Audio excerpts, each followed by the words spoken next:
नमस्ते सभी को, मैं हूँ सृष्टि और आज हम भगवत गीता सीरीज के चैप्टर 1 के श्लोक 25 में आ गए हैं। रोज की तरह पहले मैं संस्कृत में श्लोक को पढ़ूंगी, फिर उसके इंग्लिश ट्रांसलेशन को पढ़ेंगे और फिर उसके मीनिंग को समझेंगे। तो चलिए शुरू करते हैं। भीष्म द्रोणा प्रमुखता सर्वेशं च महिषितम् उवाच Partha पश्यैतान् समावेतान् कुरुनिति। In the presence of Bhishma, Drona and all the other chieftains of the world, the Lord said, just behold Partha, all the Kurus assembled here. तो ये कृष्ण भगवान बोल रहे हैं ना। लास्ट श्लोक में हमने देखा कृष्ण भगवान कुछ बोल रहे थे। कृष्ण भगवान स्पोक एज फॉलोज, तो ये बोल रहे हैं वो। इसका क्या अर्थ है यहाँ से समझते हैं। As the super soul of all living entities, Lord Krishna could understand that what was going on in the mind of Arjun. Arjun के दिमाग में क्या चल रहा था, वो अंतर्यामी है, ईश्वर है, समझ पा रहे थे, इसलिए वो समझ गए। The use of the word Rishikesha is in the connection in this connection indicates that he knew everything. उनको सब कुछ समझ में आ गया था, क्योंकि ऋषिकेश यानी कि जो सारे सेंस को कंट्रोल करते हैं वो। And the word Parth in or the son of Kunti or Pritha is also similarly significant in reference to Arjun. उसको पार्थ क्यों बोला जाता है, क्योंकि वो पृथा यानी कि कुंती के पुत्र है और उनका नाम पृथा था।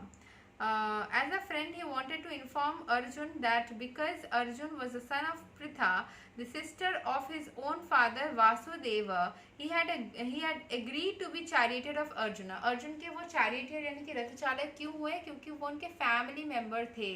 वो अर्जुन के जो माता है वो इनकी बुआ लगते हैं, मतलब कृष्ण भगवान के बुआ लगते हैं, तो उस तरीके से कज़न ब्रदर होते हैं। तो इसीलिए उन्होंने अपने ब्लड रिलेशन को ध्यान में रखते हुए उसकी इच्छा को, अपने भाई की इच्छा को उसने पूरा करने के लिए कृष्ण भगवान रथ चालक बने अर्जुन के रथ के। Now what did Krishna mean when he told to Arjuna, behold the Kurus? Did Arjuna want to stop there and not fight?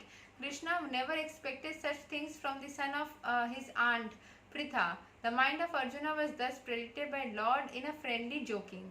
मतलब हो सकता है कि अर्जुन को अपने फैमिली मेंबर्स को मारने में कष्ट हो रहा हो और कृष्ण भगवान उस बात को सेंस कर पा रहे थे, समझ पा रहे थे कि शायद अर्जुन के मन में ऐसा ही कुछ चल रहा है।